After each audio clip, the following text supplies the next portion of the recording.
Welcome everyone. First, we wish to acknowledge that we are meeting on Aboriginal land and acknowledge its traditional custodian past and present. I'm Marie Bonnard, the director of the Bureau of Ideas that I created 14 years ago with Julian Goddard. And with the board members, Jeff Warren, Christopher Crouch, Daven Jorgensen, Christina Shaw, and Kate Mullen, we would like to thank you for being here tonight, following the provocative thoughts of the Bureau of Ideas. I would like first to thank Margaret Moore, who will chair the debate tonight. She is a contemporary arts advocate, an independent curator, and the director of More Art. She will introduce the three presenters, Robert Cook, Del Buckley, and Sarah Robotan, and I would like to thank them to give a talk about challenges in curating and exhibiting art and design that promises to be a lively debate, rich of their and your experiences and perspectives on the topic. Enjoy the evening and thanks.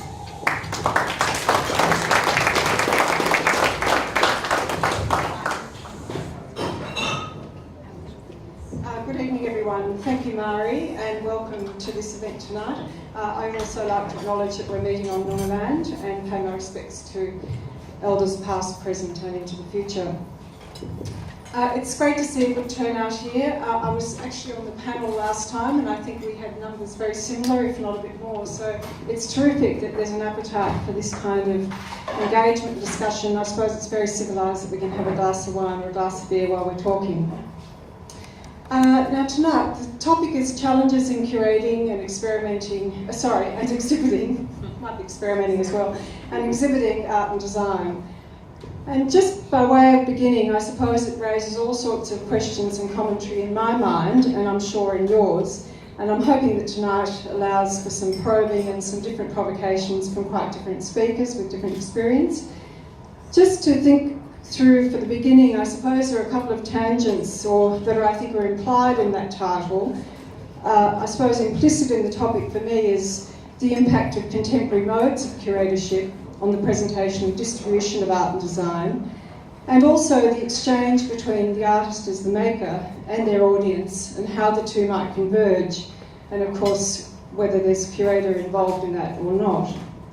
I think another definitional key to reflect on tonight is thinking of art as concept or art as commodity, and perhaps art in institutions and art outside of institutions.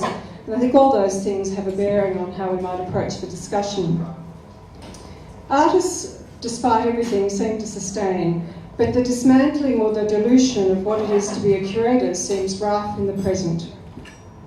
Is the curator the impresario, the mediator, the categoriser, the project manager, the producer, and so forth? With everything today being curated from playlists to food to lipstick, it is hardly surprising that some of the so-called uber contemporary art curators of the past 2 decades are resisting the nomenclature, preferring instead to be known as terms such as exhibition makers, agents, even labourers.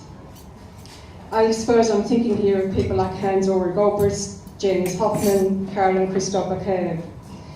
It's interesting for someone like Obrist, who did not come through the art history channel, but rather economics and politics, and decided to call himself a curator in 1993, but seems to have been more reluctant to have that mantle in recent times.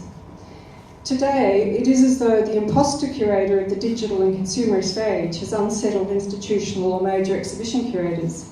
The floodgates have been opened by the digital disruptors.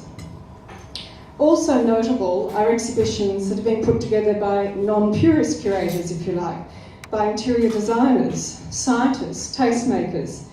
For example, the Proportio exhibition at the Palazzo Fortuny in the 2015 Venice Biennale, designed by designers Axel Verwert and Daniele Ferretti, or at home, closer to home in Tasmania, on the origin of art at Mona, where scientists, physicists, biologists and so on all contributed to the shaping of the show. It made me think tonight too before, and I won't say very much more, but I just want to try and get our synapses working. It made me think of, Walter Benjamin's sort of seminal essay, historical essay now, Making Art in the Age of Mechanical Reproduction, where he questioned the authenticity and value of art, and perhaps reflecting the politics of the time and the implication of artists working in that time. Today, he might write, curating art in the age of digital proliferation in times of mass consumption. David Belzer took up that challenge, I think, writing Curationism, How Curating Took Over the World and Everything Else, and published in 2015. Curationism being a play on creationism or perhaps even consumerism.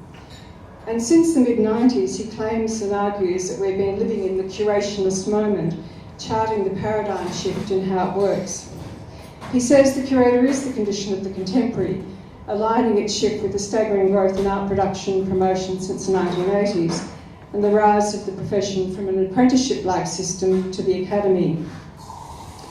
He talks about the demise of the avant-garde, the rise of dealers and agents, and so forth. I suppose curators in their earliest iteration were custodians, were the caretakers of collections, but in the modern evolution, the curator can be a catalyst, an ideas generator, an audience builder, entrepreneur, data definer, or perhaps having to be all of those things at once. They can also be makers, much to perhaps the chagrin of some artists. So I think probably tonight, before I introduce the three speakers, there's a couple of questions in my mind. Has the rise of the quotidian curator, or the democratisation of the art experience in community participation events, led to a dumbing down of the art museum? Is the role of the white cube and the black box redundant, or in fact more important than ever? Have artists adjusted methods and their relationships to deal with the contemporary situation? And perhaps are these contemporary circumstances really shifted as much as we think? And perhaps the three people tonight are all curators working at the coalface, but also producers and makers in their own right in some way, might deal with some of these things through talking about sort of case studies and their own experiences.